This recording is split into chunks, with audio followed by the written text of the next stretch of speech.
So we're performing a flank cat spay. Don't think she's pregnant. So incision site, we take the femoral head, find the front of the pelvis. It's a small cat, so we go probably about half a finger in front of the pelvis. Gives us our line down. And then lumbar finishes here, so we roll a finger off the lumbar. And this is the area we don't want to go because this is where ureters are. So our incision point is going to be roughly like that, there. It's always good to lift up and check. It looks about halfway down the cat, which it does.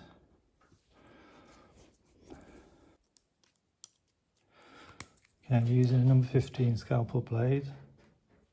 And just hold the skin when we make our incision through the skin. Make sure you don't move the skin, otherwise it moves the marker. Fat can bleed quite a lot. So we're just going to nibble out the fat. Reasons we take the fat away is we don't get it confused with abdominal fat later on. It makes everything clearer. So you blunt dissect down to the external muscle. That helps to make sure you don't accidentally snip the muscle.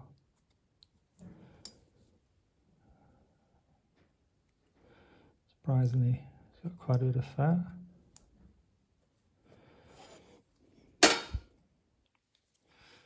Okay, so just grab the external muscle, hold it to the side, so we can then snip it where we initially grabbed it, so it falls central. We're snipping at right angles. Just open ever so slightly. And then we grab the internal, which is below the external. Pull it up. And same again, we just hold it to the left. So our snip then should fall central. It's a thicker muscle, so it takes a bit more snipping to get through. I can just see there we've gone through the peritoneum. You must always ensure you've gone through the peritoneum. If you don't, then just tear a hole through at this stage. And there's the uterus. So if your incision point's right, you should be bang on target. But if you're getting the mesenteric fat, then it's above that. If you're getting the intestine, it's above that. Or if you get the sublumbar fat pad here, it's actually attached to that. So if you find the sublumbar fat pad, you know it's directly below. Just to try and show you the mesenteric's a bit more stringy. So we'll do a cheat technique on this side. It's where we make our window. And we clamp below the ovary by a long way. Do one click. And then we'll extend the uterus using the Alice tissue. So all we're going to do is put our surgeons in here.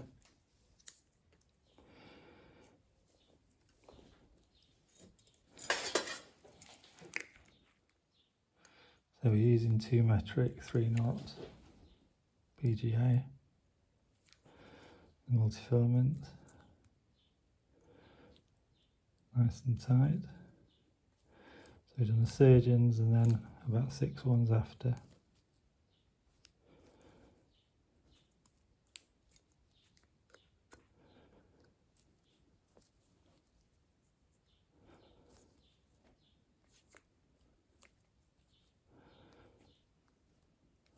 Okay. Now we can see it's nice and tight. Initially, starting off, you're probably best putting 2 on to be on the safe side. So we're going to cut, make sure we're clearing the ovary, and we've got some tissue behind the ligature. So onto the other side. It always runs this way, so I need to be looking. This one's fairly clear, but ideally what you do is you look for it through this window. Once you've found it, just bring it up.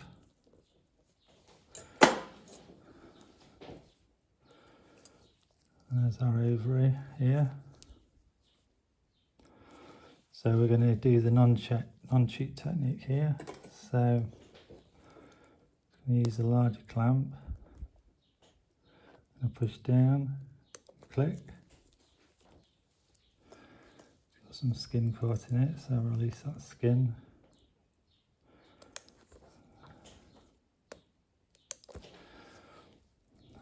Now we'll separate the uterus.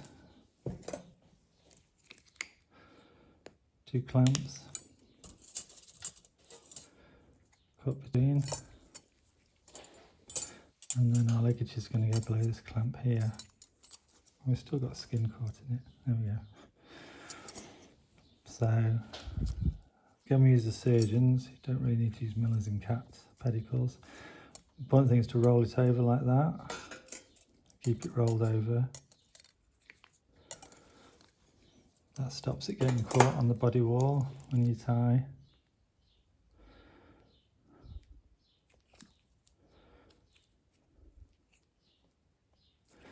And make sure you take your time and it's nice and tight.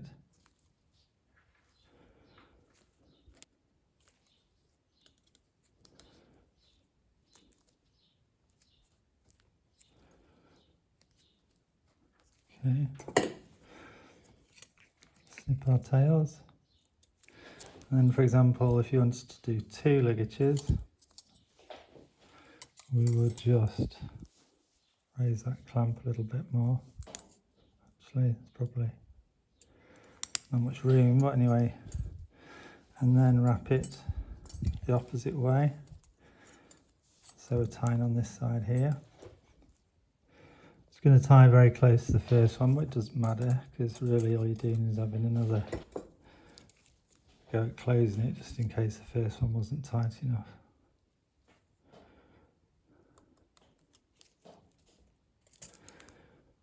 So it's side by side the first one.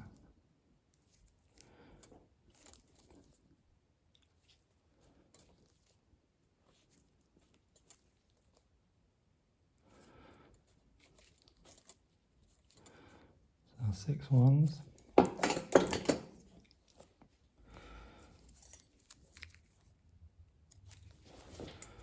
And then the essential thing is to take this ovary off. Got above the clamp. Just doing some gentle snips to make sure I clear the ovary completely. And then release the pedicle. I'm not going to hold on to it because I'm worried could damage the tissue, and the ligatures look pretty good, so don't want to risk them slipping off. Okay, so now we've got our uterus. So if we break the broad ligament down, it'll exteriorise the uterus a bit more. Sometimes you need to ligate these, sometimes you don't. Bring that one down.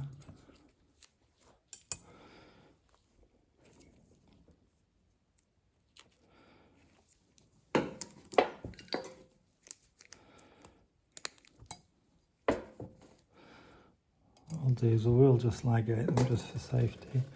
They're not going to bleed much, but they might just ooze a bit. So we'll just put a couple of sergens on each side.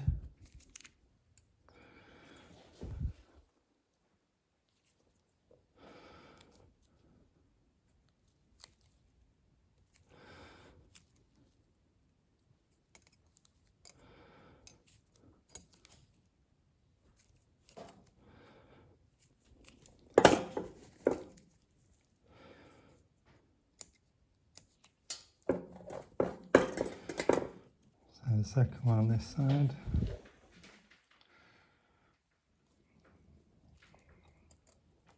Second one on this side.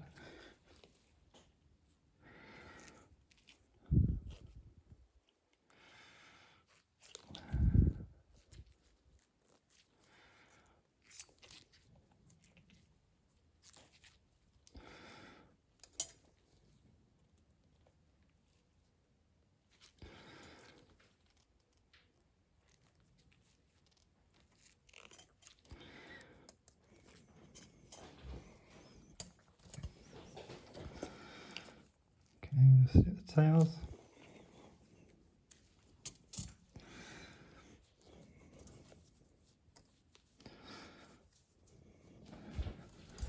Go.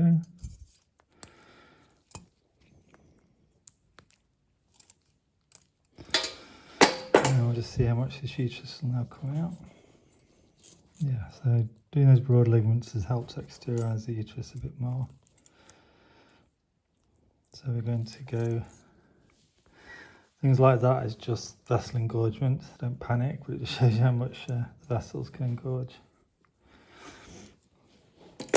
Especially in sort of a seasonal cut like this. Okay, so always the risk is going to be cheese wire cutting through with your ligature. So first ligature is done with catgut here, because that's going to reduce the chances of a cheese wire, and we're not going to go full strength. So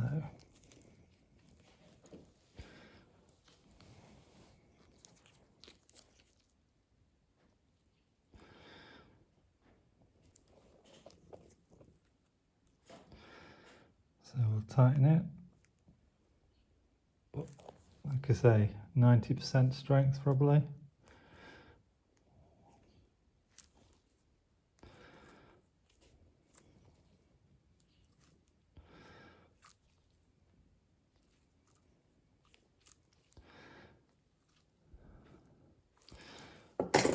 So next, you most likely think, oh, well, let's do a Miller's behind this one, but again, risk of cheese wires, the Miller's going to be a lot more risky, so probably the safer option is to just do each horn separate.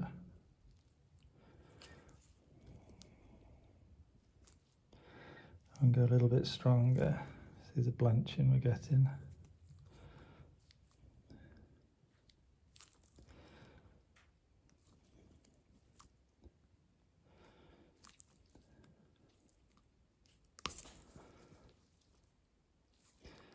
With catgut, you have to try and keep grabbing it in different areas each time, otherwise it weakens and snaps. So that's one side done.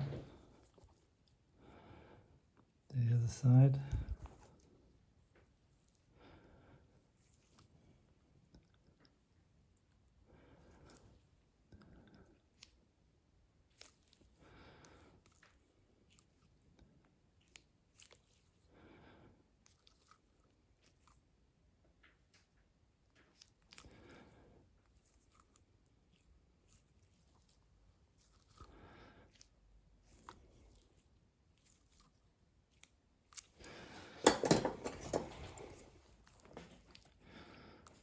Okay,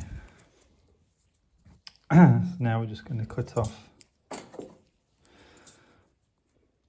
each horn. Always give yourself quite a bit of tissue space behind your last ligature. Some people call it the golden centimetre, as long as you've got a decent amount so it can't slide off.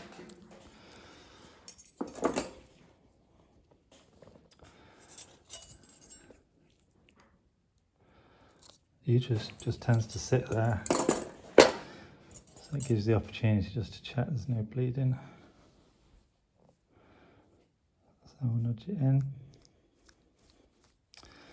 And now start our closure. So we're going to close the internal and external separate, and we're going to use crochets. So once we've found our external, we know our internal's below it. So external's there, so there's the internal there. We're just going to walk it round to the top.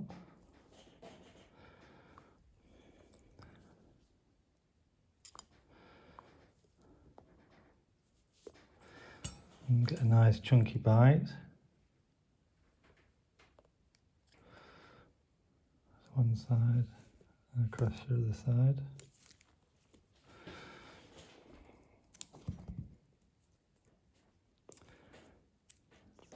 And then just lift up. Your next bite, again nice chunky bite, so it's not too close to the cut muzzle edge, otherwise sometimes it can sort of tear a bit.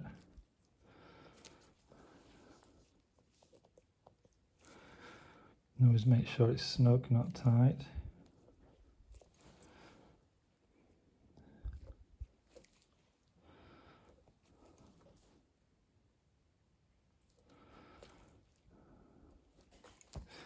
We can use the tail for lifting.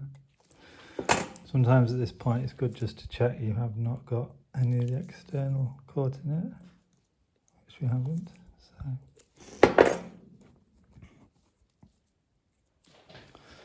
So again, use this to raise it.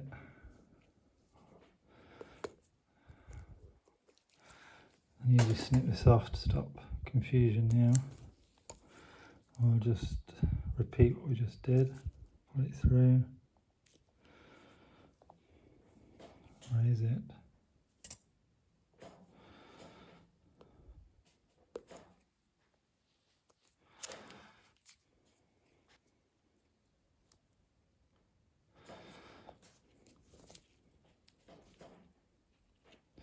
And tie off snug.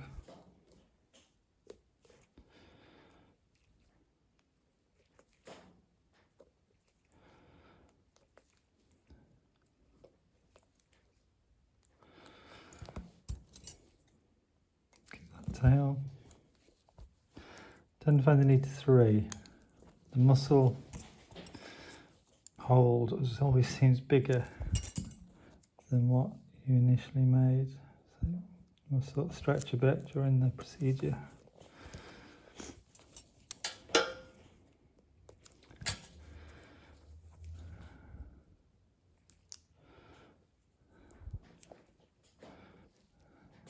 Sort of ends about there, so we get the bite down here where it ends.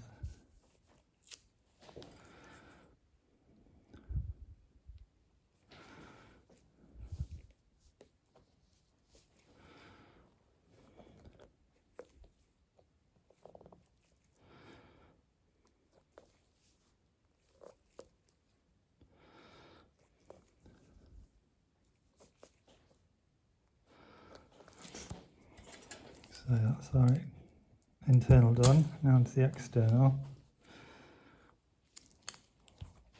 The thickness of the external always depends on where you made your incision. The more caudal, the thinner it is. You can see the side here, it's very, very thin.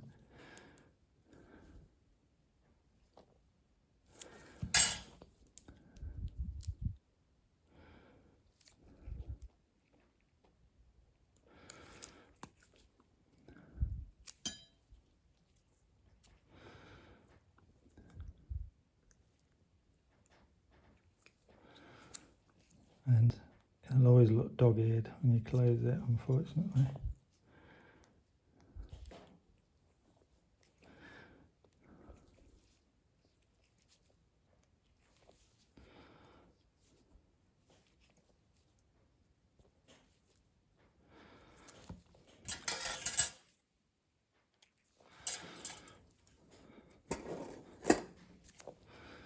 So just another one or two.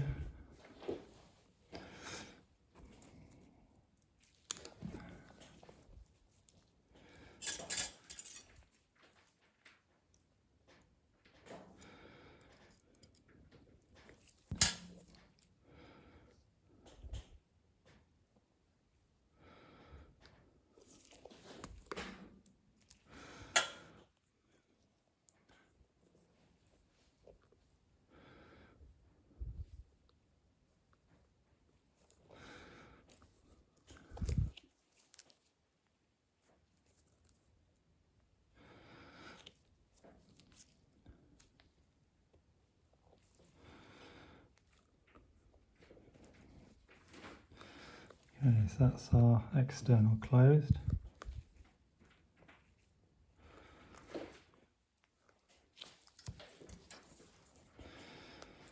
So now we've got to bring that fat layer together above the muscle. So if you load up the needle holders ready, closing with 2 metric 3 naught. So I have to go and find the fat, which tends to go up here. So I'll grab a bite here. And again, preloaded, use both forceps. Find your fat below.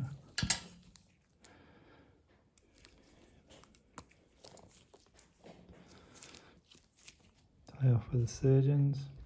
Sometimes the fat looks really, really red and people can mistake it, thinking it's a muscle because it's got a hematoma in it and it looks muscular, reddish. So just a few passes is needed really.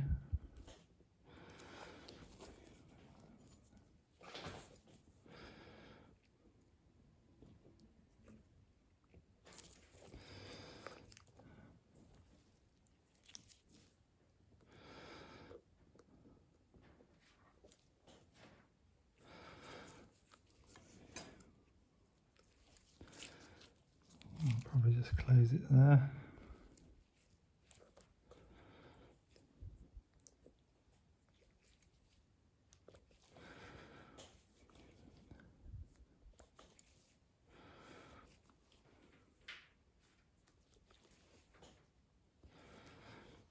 So you can see that little bit of a snip here. I accidentally snipped the skin when I was doing taking the fat out. So that's our anchor. We've kept the long piece on because that's now going to form the intradermals for us.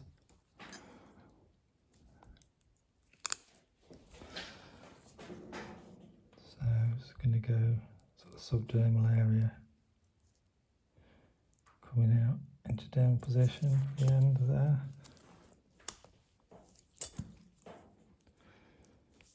Okay. And then I'll work my way up.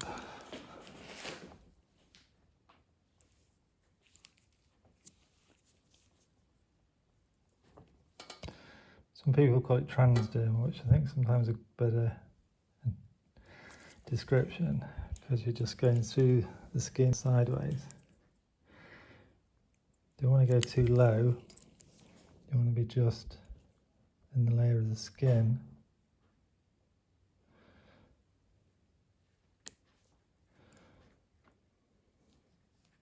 Deep enough to get a good bite, but not deep enough to go through the skin. And we've got a little knot hanging around there.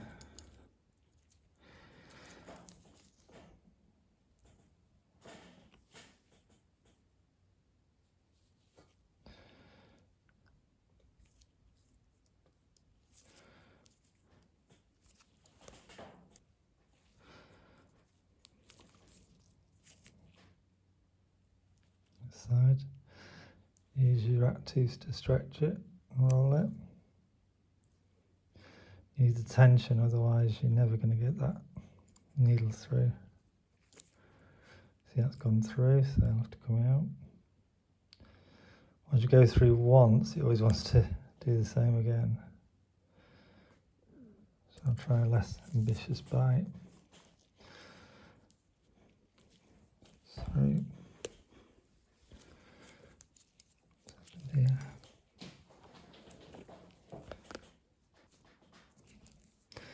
Managed to get myself a knot caught.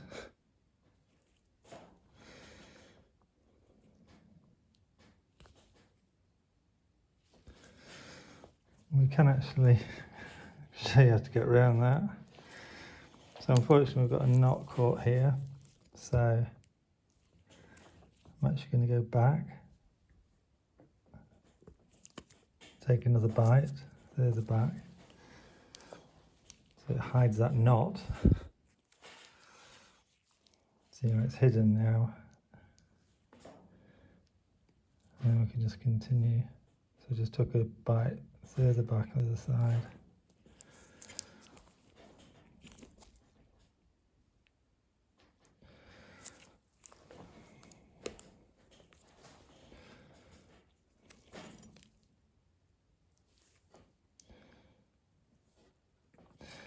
this one I'm going to finish with the surgeons, not an Aberdeen, because of these little knots. I want to make sure it's all tightened at the end.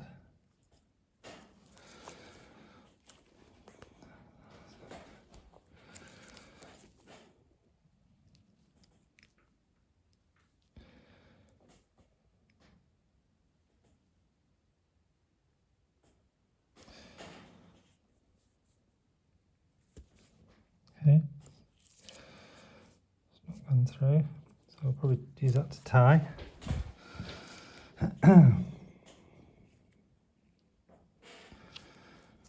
So surgeon helps us to tighten up the intradermals better.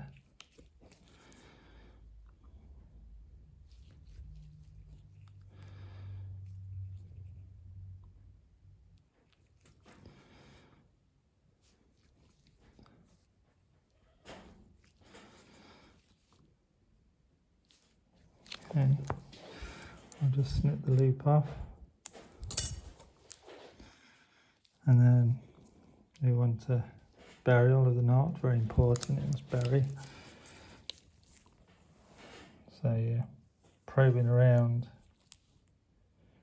trying to find somewhere where the whittling the needle, trying to find somewhere where the needle just slips in like that. Nice and easy. That means the knot should bury. So pull on that and then pull on the skin. It's like it's gone.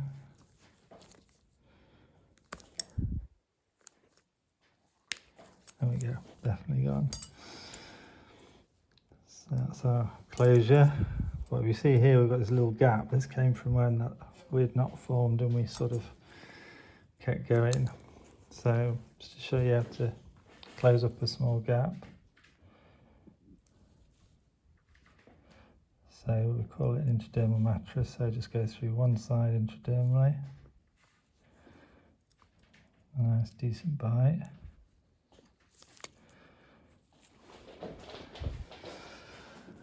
And then we're going through the other side intradermally.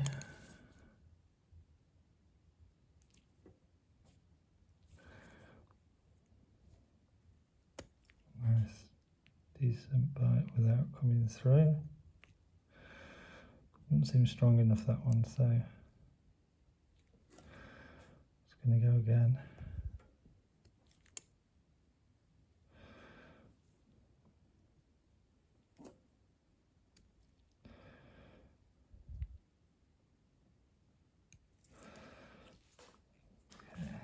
Just gone through okay.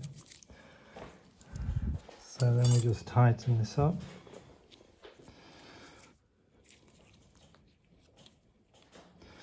And tie off with the surgeons.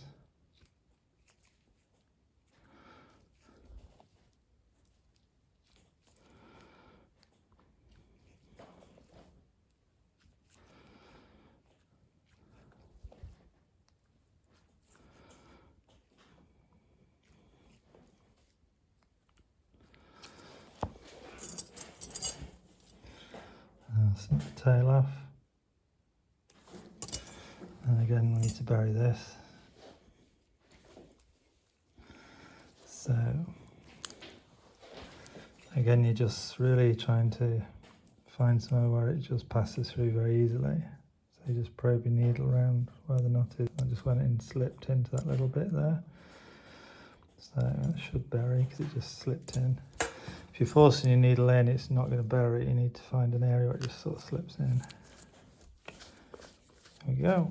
And that sort of patched up that intradermal there.